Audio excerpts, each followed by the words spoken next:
So, without further ado, I'd like to take this opportunity to introduce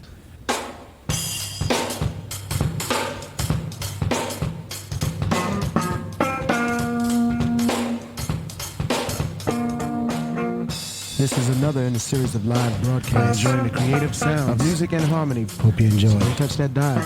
Keep it locked. Be tuned in and turned on. Welcome to the Talk Dirty to Me podcast with the Maestro. Not just numbers. Not just stats. It's about what they mean. And now your host, the Maestro.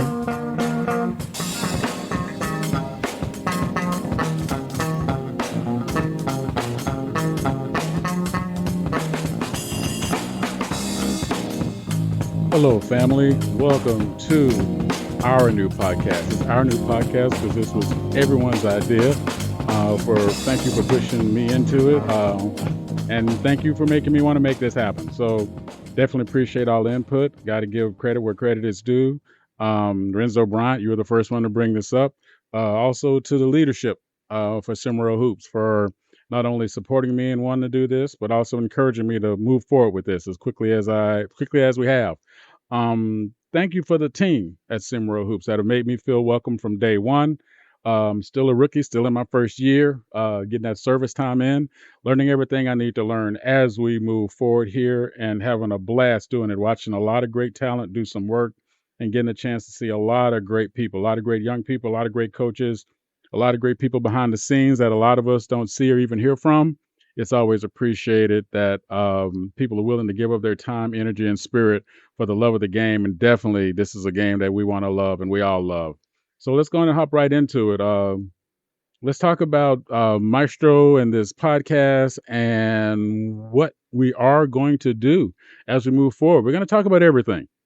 We're going to talk about some history, some current stuff, some SimWorld Hoop stuff, some stuff in some other leagues, things that are going on around that might interest us. But I'll tell you, probably the biggest thing that we're going to talk about is everything you want to talk about. Let me hear from you. Let me hear what topics you want to hear us expand on, what topics you want to hear us talk about, what topics you want to hear us move forward with, because, well, quite frankly, that's what this is all about. It goes two ways. You're going to listen, you're going to have some input, you're going to make this show better because you're definitely going to make me better. That's what you guys do already. That's what you guys make happen every single time. And I certainly appreciate everything that you do. For me, I'm going to tell you straight up now, there's some things that you're not going to hear from me. And if you do, basically that's going to become a hostage situation, okay?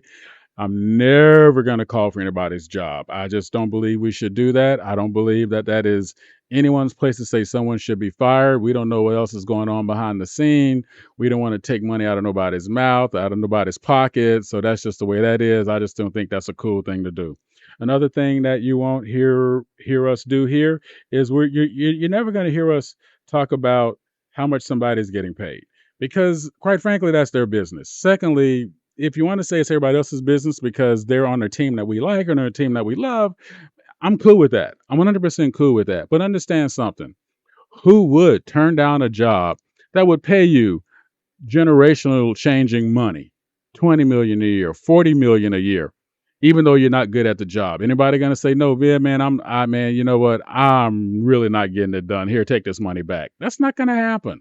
So somebody, before they wrote that check, somebody before they signed that contract, somebody saw that person, that athlete, no matter who it might be, and decided, yeah, you know what?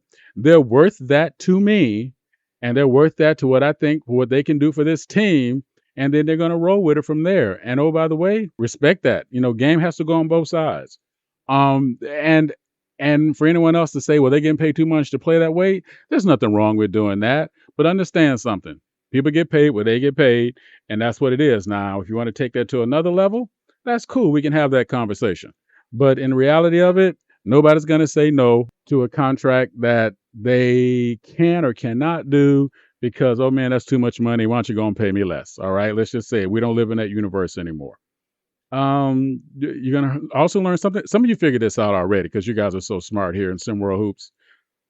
The greatest player does not equal championships. There's some great players out there that did not get any rings. They did not raise any banners. And there are some teams with championships that weren't necessarily the greatest teams. They were just the best teams at that moment. And guess what? It's still a championship. That's how it works. But if you're going to make an argument that this is the greatest team or this is not the greatest team because of something that's outside of what they actually did on the court or on the floor or on the field, then we have to have a different kind of conversation because some things just do not cross and do not mix with each other. So let's just go and be mature about it. Let's just going to be smart about it as we talk about what's going on. And then lastly, we'll look at something else. We're going to talk about, some people play for rings. Yeah, that's true. Some people, they go out there, they play because at the end of the season, they want a banner, they want a ring on their finger, they want whatever they want in the club.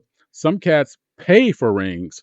In other words, owners that go out there and they will put together a team with whatever money they have because the whole idea is at the end of the year, I have a championship team that I'm the owner for. But also realize that there are some cats who actually play for pay.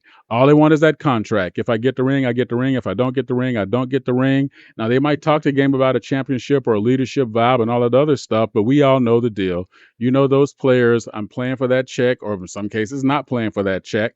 And we have to respect that too. Now, can you come down on them for that? Can you say that they're sort of testing the integrity of the game? Absolutely. That is your spot to do, and you should. However, we can't say that that defines them as a player. Now, that maybe that defines them as a player you don't want on your team. And it's amazing how much we forgive somebody when they make our team better, no matter what they might have done on and off the court. But we can always make up our mind later with what's happening with that. So anyway, just a little fun, just a little shout out from stuff that we're going to talk about as we look forward for this season. Looking forward to how we're going to do the race to one. How are these divisions going to shake out? One of my biggest things I look at all year, the teams that are in last place. I look at those teams because they define the foundation. And I know I'm saying it backwards. They define the foundation for a particular season, for a particular division, for a particular league. Because when those teams are taken lightly, they're still in that league, they're still in that division. And you cannot take those teams lightly. As you guys know, we've seen that this particular week at this particular recording. The past week, we saw the last place teams go 3-2. And some of those wins were against first place teams. Yes, some of those wins were against teams that were, let's say, not necessarily in first place, or maybe next to last, but they were still teams that were rated, or at least not rated. More specifically, they were, in terms of record wise, better than the teams that we saw. So what does that mean? That means you can't sleep on anybody at any given moment, no matter what, no matter how much we might say, oh, that team is trash or that player is trash or whatever. Guess what? They're in the league for a reason. Somebody saw what they had. Somebody saw what they brought to the table, and nothing but respect, nothing but a way to throw it down. And they're going to do that. And oh, by the way, you want to say every now and then a blind squirrel gets a nut. That's fine. You can say that. I'm not going to argue with you because guess what? It is true. Not going to argue with you. It is true, but understand something. Sometimes that nut's going to be you if you're going to sleep on a team that just because they might have a way under 500 record and you don't. You just ask some of those number one teams who had a taste of that this week, and I guarantee you they're going to say, yep, yeah, we probably didn't do what we're supposed to do. So as we look forward to the rest of the season, as we look forward to the rest of the way that we want to go, here's what's really key for a lot of us. And here's what's really key for what we're trying to do here. The idea of this podcast is to highlight those things that you might not necessarily see or hear across the table. Maybe to highlight some of those things that you don't exactly talk about. Everyone's going to talk about the player of the year, the sixth man of the year, and stuff like that. I want to talk about the bench of the year. Which group of non-starters actually got it done? Which group of people who are not necessarily filling up the popular stat spots, the points, the rebounds, the this, the that, but they're actually showing up there every day and doing all the, I'm going to say the word finally, dirty work they need to do to get their teams across the finish line in the way that we want them to go. That's who I want to talk about. There's a lot of smart guys that are working the media side of SimWorld Hoops. They followed a lot of these players for multiple years. They know exactly what's going on and how it's going on and sometimes even why it's going on. And I love that. I learn something absolutely every day. And I can't wait to keep learning from those guys. But I want to bring my perspective forward. I want to bring my perspective, what it looks like from my side of the floor as I see teams for the first time, second time, third time, how they grow, how they didn't grow, what could have happened, what could have gone on that would have made this team appear to be, at least on some level, a little bit better than what we thought they were going to be, or maybe not as good as we hoped they were going to be. And that's going to be the fun as we move forward, because I'm also want to build those topics on what you all bring to the table. Let me know what you're thinking about. Let me know what everyone else is missing so we can have that conversation together as a team. We are a team, in it together, in it for the dream, baby. Let's get it done. Stay tuned for the second half of this podcast today, and can't wait to rap at you some more.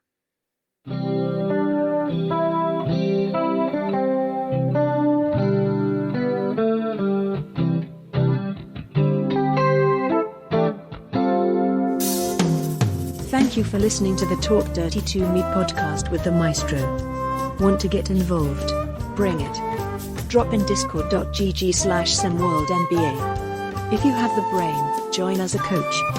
If you have the game, join as a player. See the game, be the game. Now back to Talk Dirty to Me with the Maestro. Once again, for the soul, children, string section up. Let's get back to some wonderful sounds.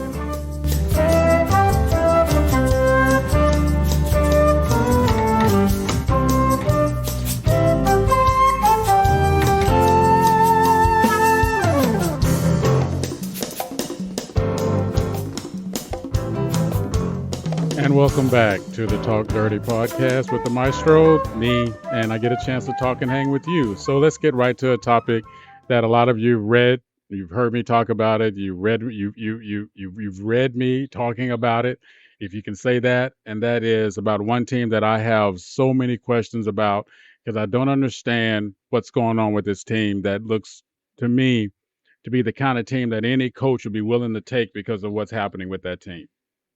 And it's the North. As of right now, I believe there are 25 days in season without a coach, without someone to sort of take them and guide them. And these players are showing up every single night. They're practically in every game. On average, they're in every game, scoring right at this particular point of the season, scoring 65.9 points a game, or 66 points a game if you want to be exact, only giving up 73. So they're right there. That's 3 possessions at most.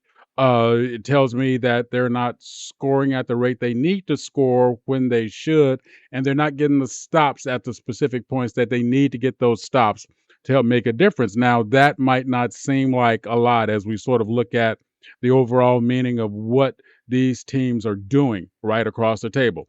Fair is fair, right? So as we talk about that, though, let's look at one particular thing. They've only had one player to have more than 4 assists in a game. That seems to be that top pinnacle number. They get to 4 assists, and it's like they stop passing, except for one particular player who's done it in 3 games. And unfortunately, 2 of those games were losses. It was Marcus Lafayette. So he's had 1 game with 5, 1 game with 10, and 1 game with 11 assists. The first was a loss against Cascadia, 75-80. The next was a win against the Middle East, 83-76. And then the last was a loss against the Yacht Club, 89-96. Now, what does that tell me? That looking at those stats, looking at what he's doing, the team, when they score, they score. And when they stop, the other team, that is. However, what's happening is those things are not happening at a moment within a game where they can take advantage of both. Okay, I'm not going to blame the players. It's hard to see that 10,000-foot point when you're on the court. Basketball is, of all the games, basketball is more of a game of field than probably any other game, as we all know. And you need someone to sort of be out of that to orchestrate. See what I did there with me being the maestro? To orchestrate what's happening with your team to put them in a position. And it's just them not having that and still manage to be so close. That tells me that there is a lot. There is a lot there on that team to appreciate. And there's a lot on that team that's just waiting for the right person to sit with them to get them through the next steps. Alex Rodriguez is scoring the ball at over 13-point clip per game. Of course, you just talked about Marcus Lafayette at 11, uh, Donovan Bird Culver at 12.8. You have three players scoring in double digits. You have the team around them where they relate in terms of their rebounds per game is pretty significant. Okay, so let's take a look at that. They're in the top 20 in rebounds. That should say something. Overall in rebounding, they're 14th. In offense, I'm sorry, 18th. In offensive rebounds, they're 14th. That means those offensive rebounds, they need to turn into points. They need to turn the guys in the paint who are getting those rebounds. And again, we look at like a Jalen Tucker who's giving them over 8 rebounds a game. Then there's Brandley Antone who's giving them over 6 rebounds a game. That should give you enough of something that if those rebounds can turn into points, whether they're points on the break or points in the paint because they're offensive rebounds, that tells you what this team is capable of doing with someone to help lift them across the finish line. If you want to use that sort of language, again, you have a player like Mekhi J. Kiefer, who is racking up at a field goal percentage of over 500%. Selective in his shots, but when he makes them happen. What else can you ask for, right? And of course, we see where the other talent on that team is right in the mix, just enough where they can make a difference.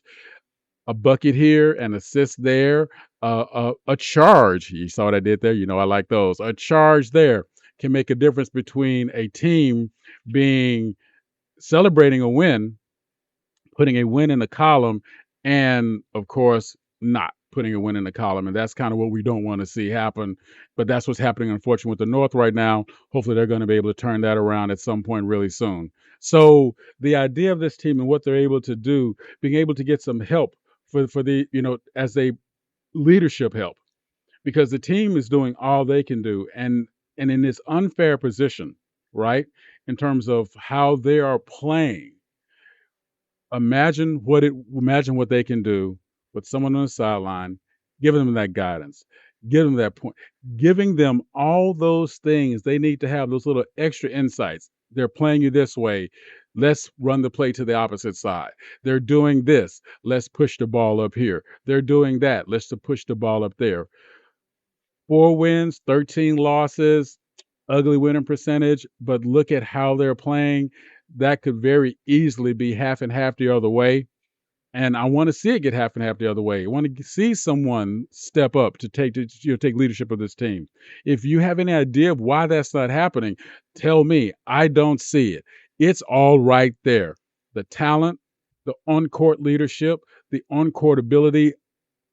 Obviously, I shouldn't say obvious, right? Thank you for correcting me on that one.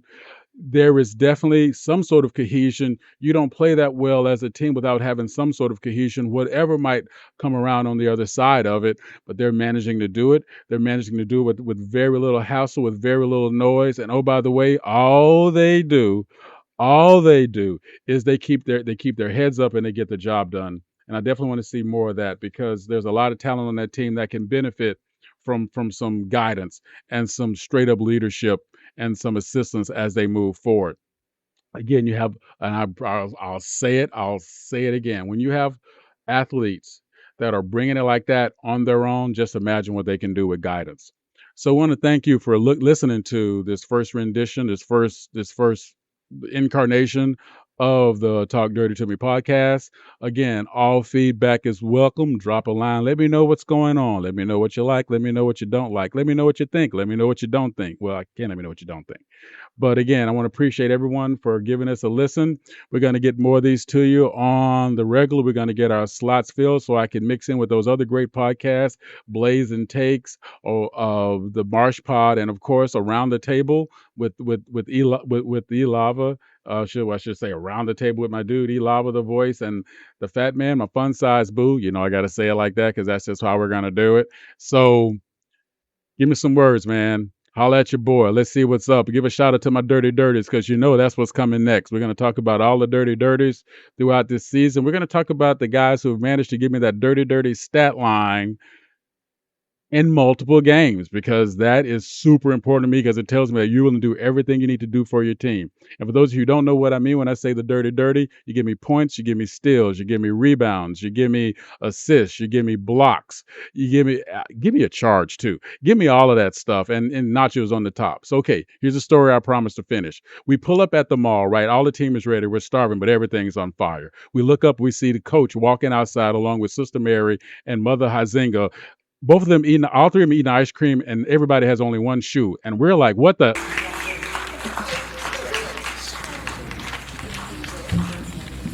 Thank you very much.